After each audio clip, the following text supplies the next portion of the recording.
Get down.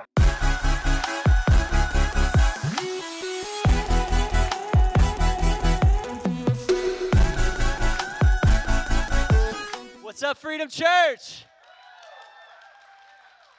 My name is Justice, if we haven't met. I'm the lead pastor, and that was my beautiful wife who just did the announcements. So if you're getting any funny ideas, man, we are giving away 1,000 pairs of shoes. We have never done anything like this, and I am not going to lie to you. I am a little nervous about it because here's the deal.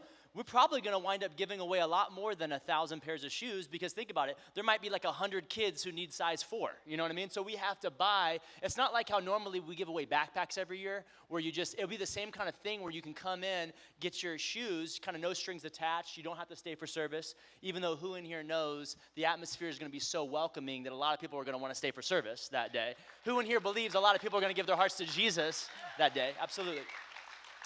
But, we don't want people to feel like we're doing this with an agenda. We're just trying to love the city, adopt the city, come on through. But, normally it would be like a backpack that we just give away, standard backpack, full of, school supplies. But we're going to have to buy a lot more pairs of shoes. I'm excited to announce that we're halfway there. Can we give it up for us for being halfway there? A lot of generous people in this church making this happen. But what's been interesting is a lot of people have been coming out of the woodworks wanting to get involved with church ever since we started to do this. And I don't know if this has happened for you, but I've been getting texts from people that I haven't talked to in years. And I think that what we're doing is striking a chord with people who, don't even have participation in church. And I think that has a lot to do with the way that we are made in the image of God, and He is a God of love, amen? And so when we're loving people, we're tapping into something about who God has made us to be. And so I believe that resonates with everyone. I think all of us want to be a part of something bigger than ourselves. But there's a lot of organizations out there doing a lot of great work. So why is it that my friends are texting me and saying, hey, now's the time I want to be involved? I got a text this week from a friend who I haven't heard from in years. He's never been to our church. He hasn't been with us in years. Let me pull this text message up. I haven't seen him in years, and he just says this. He says, I think it's really cool what you guys are doing with the vans. I was one of those kids whose parents couldn't afford new shoes and always had ripped ones with holes and the soles coming off, at least until transport opened and I started getting them for free. He wound up getting sponsored by a skate shop, so he got free shoes. He winds up going to say, our Highland Park community is our second location that meets tonight. And he wound up saying, I got a little choked up when I saw that, He went on to say later in another text, my parents used to buy me Walmart shoes, and I was really embarrassed. This isn't Walmart's problem. It was a mom trying to set her kid up, but she had to buy school supplies that year. She had to buy everything else. In our society, the average back-to-school supplies package is about $147 when you start including shoes. And so if we can take care of a big part of that with the shoes, we're going to help set some kids up for a good school year. What's interesting is I met with a member of the neighborhood council this last week. They actually called me. They said, we've been trying to do a lot of work with the homeless, and you guys have been consistently doing great work, whether that's the free laundry service that we do every month through Laundry Love, or whether that's the meals and showers that we do for the homeless. And she said, we just kind of want to partner with what you're doing. And I just thought that's interesting, is that they would now want to partner. What is it that's changing? What is it that my friend's coming out of the woodworks? What is it, the neighborhood council? She said, right there at lunch, she goes, I want to buy 10 pairs of shoes. And she pulled out her phone and she bought 10 pairs of shoes right in front of me. She doesn't go to our church. She's not a believer. But here's what it is. And this is what I would submit to you. I believe that whenever we talk or deal with money, whenever money is involved in a relationship, or in our relationship with someone, or our relationship with an organization like a church or a nonprofit, whenever money is involved, our heart tends to make a direct connection to integrity. The moment money is involved in a relationship or it's involved with an organization, our heart seems to go straight to, okay, based on how they deal with money, based on how she deals with money, I will know if they are trustworthy or not. Have you guys noticed this? I've noticed this with celebrities. I've noticed this with pastors. I've noticed this in my own life. That I'll say it this way. Few things demand more of an explanation for your life than the way you spend money. The way you spend money says a lot about your values. It says a lot about what you care about. It says a lot about what you stand for and what you're all about. And as we begin to tell people publicly, this is what we're doing with the money, in that moment, you begin to say what our values are. You begin to say what we're all about. You know, my friend who just texted me, he hadn't talked to me in years, but suddenly he wants to give. He wants to be a part. Turn to the person next to you, would you say speed of trust? That's the title of today's message, speed of trust. Every relationship is going to move at this speed, and this can accelerate. Here we go. Your relationship with God. As I was praying for you, I was thinking, the people who are here today, this is what God put on my heart. You want to grow. Raise your hand if you want to grow.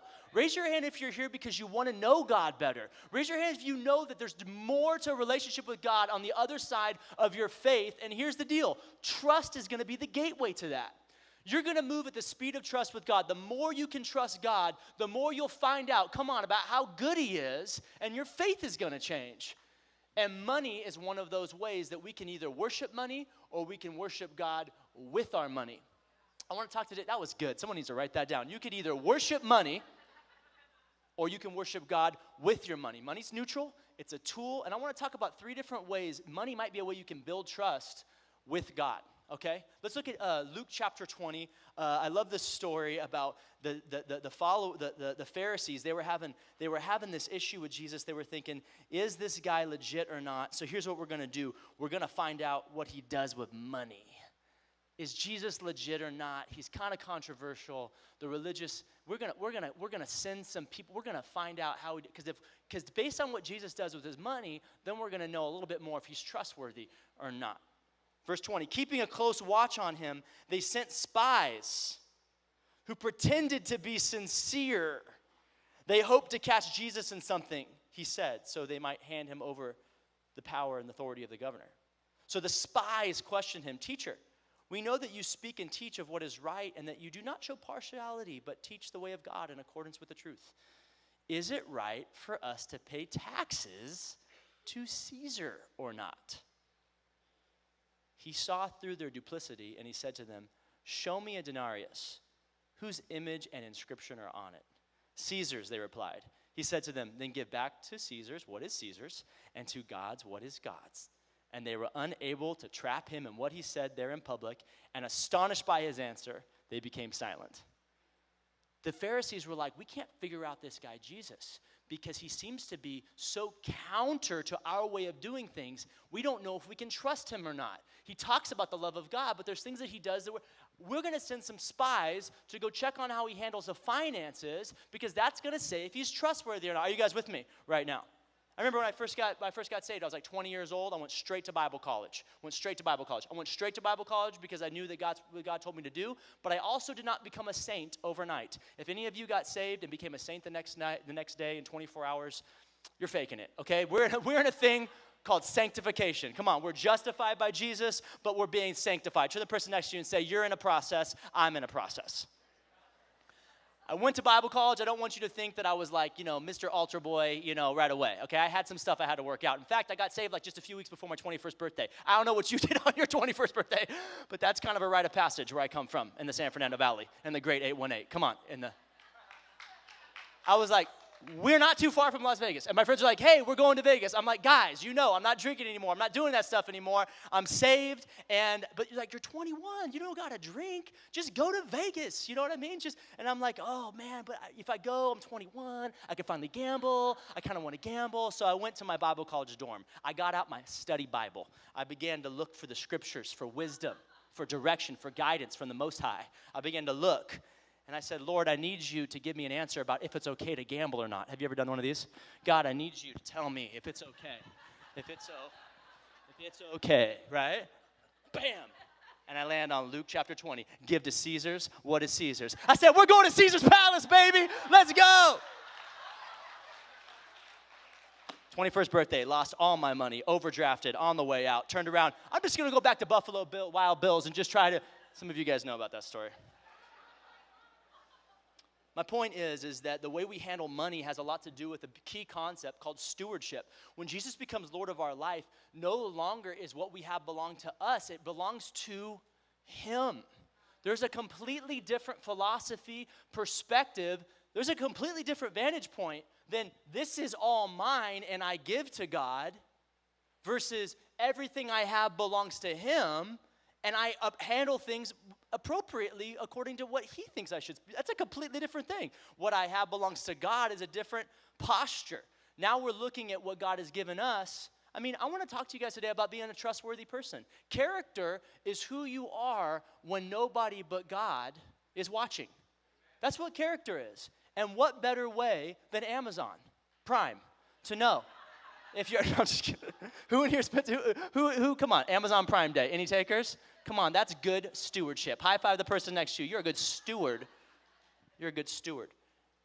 In Matthew chapter 17, I want you to look at the trust between Jesus and Peter when it came to money. It says, after Jesus and his disciples arrived in Capernaum, the collectors of the 2 drachma temple tax came to Peter and asked, does your teacher pay the temple tax? Yes, he does. He replied. Okay, so Jesus and Peter are coming back into this region, and they're going through Capernaum. Capernaum was actually a place where there was a toll booth, where when you would go through, every Jewish man over the age of 20 had to pay a temple tax. So like imagine being a part of this church, you had to pay a fee for the whole year. It was 2 days' wages, and that was how it worked back then. So they would come in. There was also offerings, right? But the idea was that there was a standard. If you were aligning yourself with the mission of God, which in that day, okay, this is very political because they were governed by Rome, okay? So there was a lot there this is actually a little bit more, it's a big deal. If Jesus pays the temple tax, it's actually a statement of solidarity with the Jewish people. So it's a really big deal. So he says, so he comes through this tax area, and Matthew, who writes this, what was Matthew before Jesus picked him as a disciple? What was he? He's a tax collector, so he wanted to include this in his gospel, okay? He says, the Pharisees, those spies, same thing. Peter, Jesus isn't around. Does your rabbi pay actually it says, your rabbi, it says it like this, your rabbi pays the temple tax, doesn't he? He pays the old drachma, right? He pays the temple tax. And then Peter goes, yeah, he always pays the temple tax.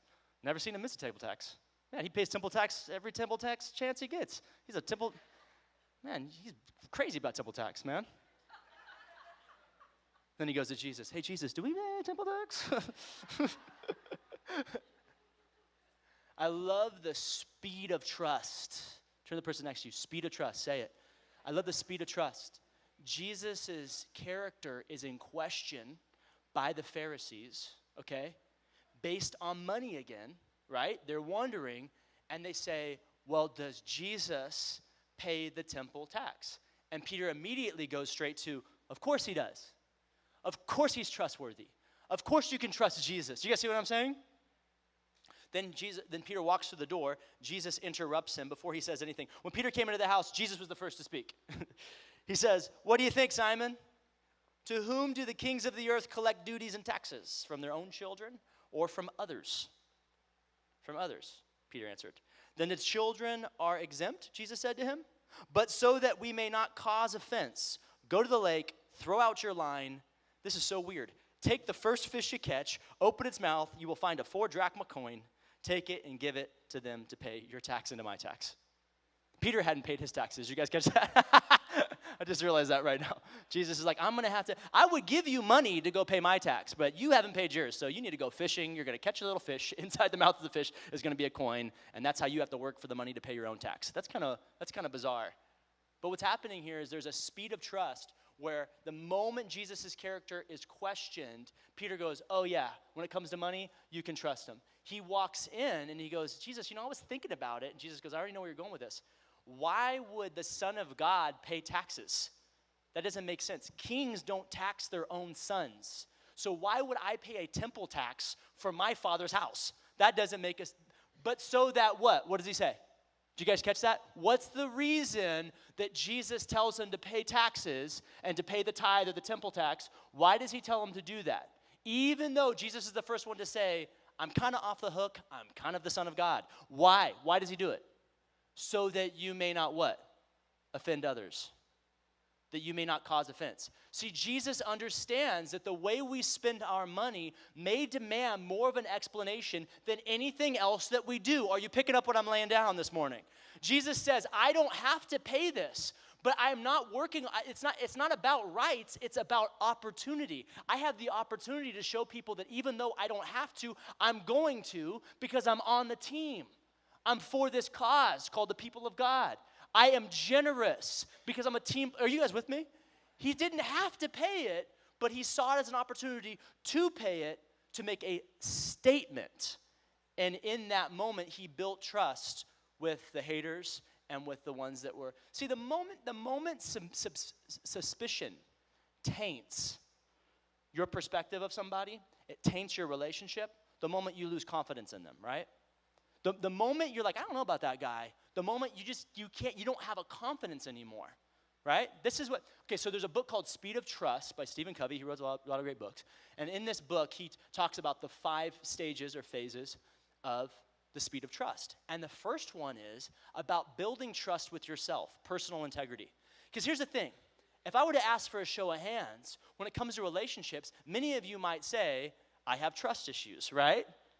Many of us might say, I have commitment issues.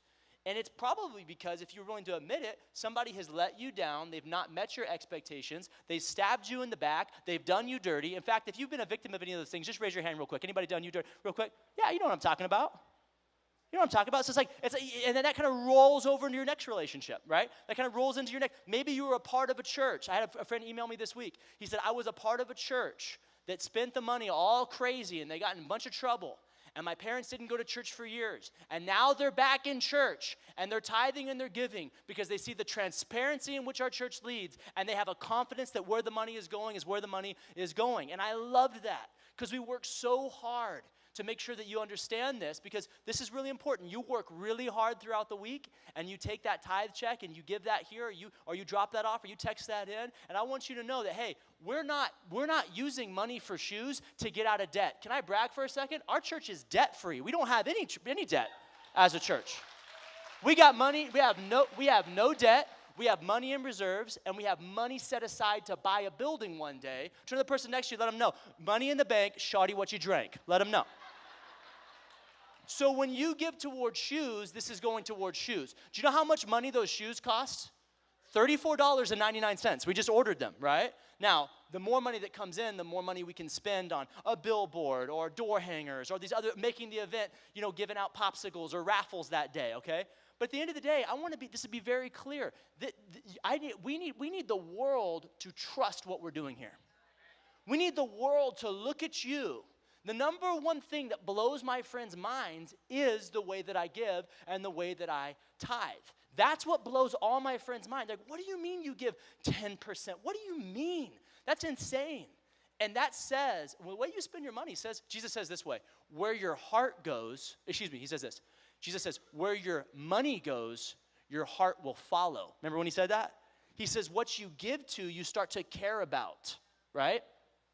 He says, where your treasure lies, your heart will follow. I want to talk about 3 ways that you can use money to build trust with God. This is huge. Money's neutral. 3 ways.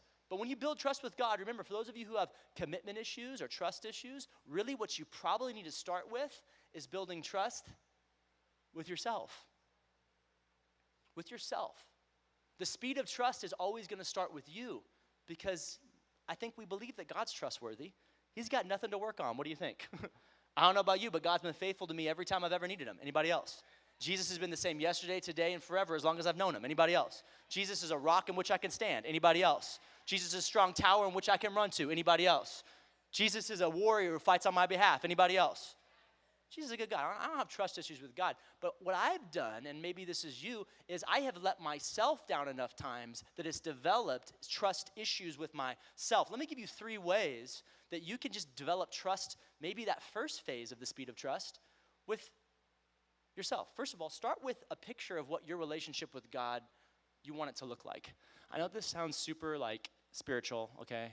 Start with a picture of you on a yoga mat with a sunset, okay? Why do I do that voice? Sorry. If you're a yogi, I'm glad you're here. You do this in relationships anyways. You start dating someone. You start picturing in your mind, whether you like it or not, what you think that relationship is going to be like, right? And then as you travel in that relationship, you start to realize, is this meeting my expectations or not? am I meeting those expectations or not, right? We do this in relationships. What do you want your relationship with God and money to look like? What do you want it to look like? I can tell you what I want it to look like.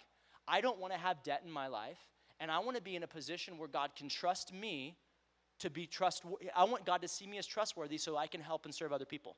I want God to be generous with me so that I can be generous with others. I want God to think, hey, there's somebody on Justice's sphere of influence that he could really help. There's a single parent who's just not able to make rent this month. They just got into a new job. They haven't got their paycheck, or their kid needs some new school shoes, or they need a new couch, or they're a newlywed, and they're trying to figure things, and then that to come onto my radar, and me to be able, in faith, to be able to help them, because it brings a joy to God and a joy to me to be generous with others. You guys understand what I'm saying? I don't want to just tithe, and I don't want to just bring offerings and give, which, by the way, there's a difference between tithing and offering, right? So in the back on those boxes, it says tithing and generosity. That's because tithing and generosity are not the same thing. To tithe is not to be generous. To tithe is to give back what belongs to God. Are you with me? We live by a biblical standard as Christians that say tithe is a biblical standard. We start there and we give back. Many of us have moved beyond 10% because we found such a trust in God now. But it says tithe and generosity because tithing is not an issue of generosity. So if I tithe every single month to this church because I know where the money's going and I believe this is what God has called me to support, and I believe that those who are planted in the house will flourish. Can I get a witness? I believe that this is the best use of my money, right? But at the same time, not just obedience in tithe, I also give. I also bought multiple pairs of shoes because it's tithe and generosity. Does that make sense? If you bought shoes, if you went on and you're like, can I pastor you for a second? This may be like brand new news to you. This may be like you've never heard anything like this before. I explain this all the time to people that I'm discipling. Maybe you're like, oh, I want to give to shoes. I normally give $50 a month to church, so I'm going to give $35 to shoes. Like, that's not changing our projection for the event. Does that make sense? Like my encouragement to you would be, if you've been tithing, why don't you give above and beyond that standard, because that's an opportunity for more trust with God. Does that make sense? Does that make sense? If you just give to shoes instead of what you regularly give to, that's not moving the meter, okay? That's the same pots. Does that make sense? So tithe and generosity, giving God your first, and then you say, I want to be in a place. So you picture what it is that you want to look at. I want to have money that I set aside every month and just say, God, send me that person so that I can bless them. Send me that person so that I can anonymously help them. I can step in. Does that make sense?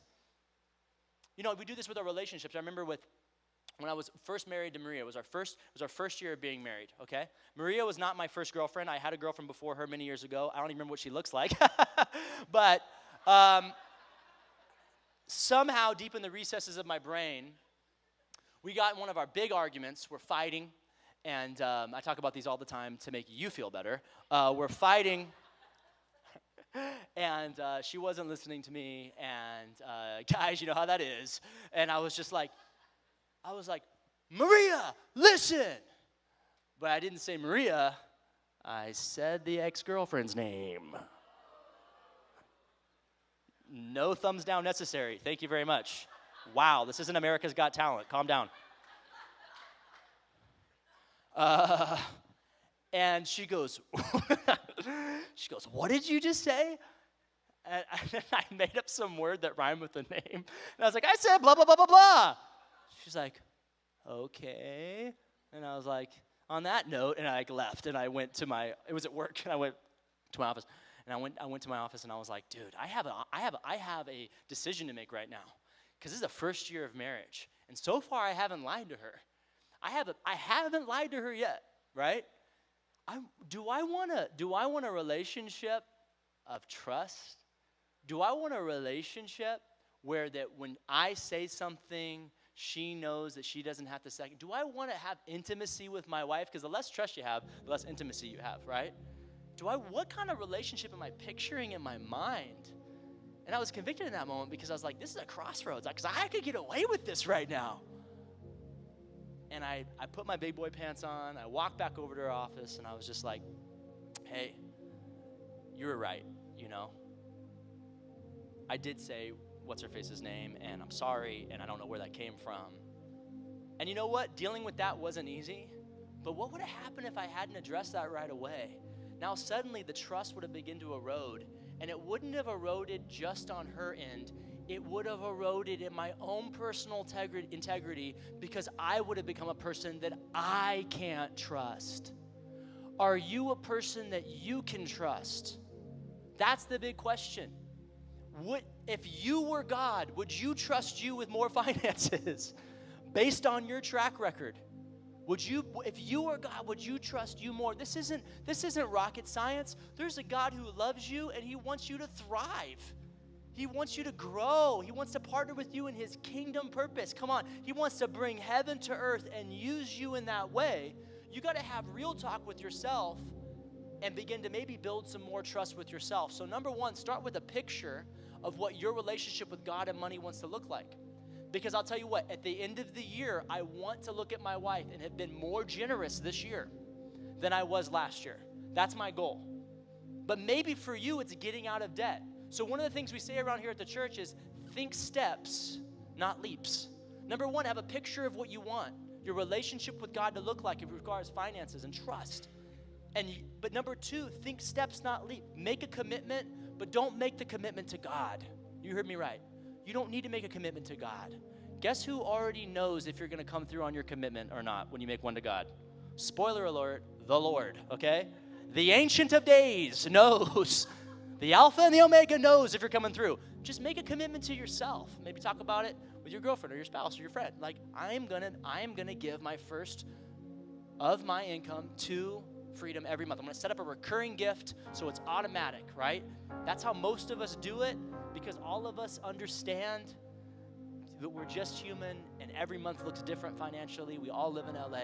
So we set this first thing up, this tithe, the first 10%. And if you're not ready to live at that level, start somewhere, but give God your first, but make it a commitment to yourself. God doesn't need to develop trust. You need to develop trust with yourself.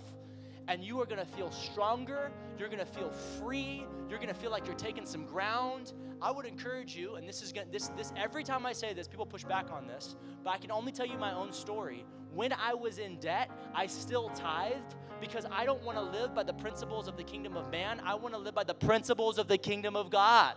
And so I would rather believe that in faith, God is going to bring a rescue and a provision than say, I'm going to wait till I get all of this done before I start trusting God. Stewardship looks different sometimes. And I would encourage you to start somewhere with the giving. So number one, as I close with this, the speed of trust. If you want to be a person that God can trust, if you want your life to demand an explanation, take a look at your finances because this is going to help you grow in trust with God. Number one, get a picture of what you want that to look like. Number two, make a commitment to yourself. And then number three, this is going to feel like it's coming out of nowhere. But get ready to forgive. There is a direct connection between your control and harboring unforgiveness and your ability to give financially. I'm going to say that again. There is a direct connection between your money and your forgiveness. Just watch. I had a friend this year start coming to our church, got baptized. And I remember Maria was speaking on forgiveness. And they texted me. They said, there ain't no way I'm forgiving so-and-so in my life. You can tell Maria that, she doesn't know what she's talking about. And I said, God's going to work on your heart. He's going to work on your heart. I said, no way, no how. That's up to me. They're not sorry about what they did. I'm never going to see them again. So I'm just going to keep control, right, over this and not forgive. But something happened. She came to me recently, and she said, you know what's weird is I wasn't willing to forgive, but I started trusting God with my money, and I started tithing. And somehow, I don't know how to explain it, when I began to tithe, it softened my heart, and now I've forgiven that person totally and completely. And I said, it's not rocket science. Forgiving and giving is the same root. It's you surrendering to God. It's you surrendering to God. Do you want to be the Lord of your own finances, or do you want Jesus to be Lord? Do you want to be the king of your own kingdom, or do you want him to be king of this kingdom? Do you want to step into his kingdom? Number one, speed of trust with God. Use your money as a way to build a relationship with God. Number two, make that commitment to yourself. And then number three, open your heart. Get ready because forgiveness is on the way. Because that you are moving, hear me, at the pace, your growth, Your maturity is moving at the pace of which you are able to surrender to God, and that's called trust. God doesn't want your money. Come on, God doesn't want your money. He wants a relationship with you. And everybody knows a relationship without trust is going to fall apart overnight. I'll end with this story. There's a lady in our church who's been, I'll start with this. There was a couple in our church who had an extra car, okay? They had an extra car, and they didn't need it anymore. And rather than selling it for themselves so that they could have money to do whatever, they actually contacted our volunteer coordinator, Vanessa, and they said, is there anybody serving at church or anybody you know who could use an extra car? And so Vanessa put it kind of out to our volunteers, and our volunteers said, we know exactly who could use an extra car. Any Tia Maggie fans in the house? I was talking with her yesterday. She's like, please share this story. Tia Maggie, for the last 7 months, has been taking the bus and the metro from Palmdale, y'all, all the way to this church to clean this church every week to get it ready for the next day. That's a 2.5-hour one-way trip between the bus and the metro. She had a disability at work, and so that's what she's been doing for extra money, but she didn't have a car. And we see Tia Maggie all the time, and we're always giving her hugs. She comes on Thursday nights and serves our Generations Ministry Refuge that meets here on Thursday nights. We call her Tia Maggie. I don't think her first name's Tia. I think it's probably something else. But we just call her Tia Maggie, which means auntie, by the way, in Espanol. And so Tia Maggie, we're always like loving on her or whatever, but I didn't know. I thought she was driving here. I thought she was doing her thing. Last week, we have a team huddle before church starts. And we start talking about how somebody gave this car, and we start, everyone's like, Tia Maggie, and they're cheering for her. She's totally surprised. She walks out the front of the church. There's this car there full of gas, title for the car handed to her, and she was able to get she was able to get an awesome car, and now she can drive and pick people up. She's like, I can pick people up and bring them to church. And I tell you that story because, listen, I wasn't in a board meeting with our elders and our church council. And we're like, okay, here's the next meeting on next item on the agenda. We have an extra car. Who are we going to give it to? That's not how that works. You understand that this wasn't like an organizational decision, right? There was somebody in our church, a couple with children, who said, we have an extra car. How can we be generous with others? Because God has been generous with us. You see this, right? This is not like the church did this. The church did this. You're the church. You're the church.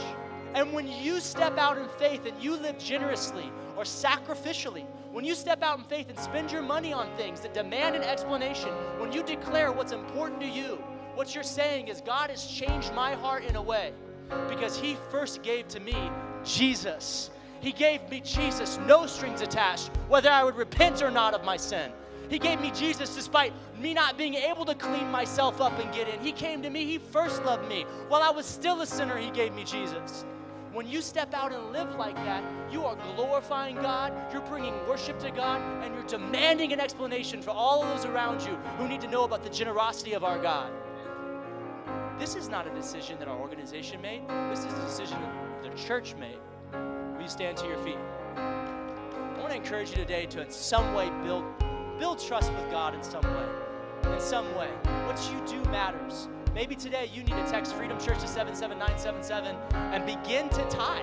Put that number up. Would you do that? Begin to tithe. I make $5,000 a month, so I'm going to tithe $500 a month. You set that up. If you do that, do you understand how that's going to move this church forward? Do you understand when you get skin in the game like that, how your heart is going to belong to this church? Don't go around saying like, Freedom Church is my family. Can I pastor you? Don't use the F word. Don't say Freedom Church is my family if you don't finance Freedom Church. You with me? Don't be like, Freedom Church is my family. Hey, family's a big word. And families for people, everybody contributes, right? Everybody gets skin in the game, right? Don't just say, hey, I serve. Awesome. Serving doesn't pay the AC. And Jesus knows we need AC in the kingdom of God, okay? You got to step somewhere in. Maybe it's not tithing. Maybe it's just an inch somewhere. But give that piece of your heart to God. Amen? Get a picture of what you and your relationship with God could look like. Start building trust with Him today. And at the speed of trust, you'll find the speed of surrender. And at the speed of surrender, you'll find a transformed life. Will you pray with me? Will you extend a hand to heaven? Lord, I pray for anybody here this morning who would love to grow in generosity, who would love to be more sacrificial. Lord, we know that nothing valuable comes without a sacrifice. So Lord, we pray that we would live a life that declares lordship of Jesus over what we do and who we are.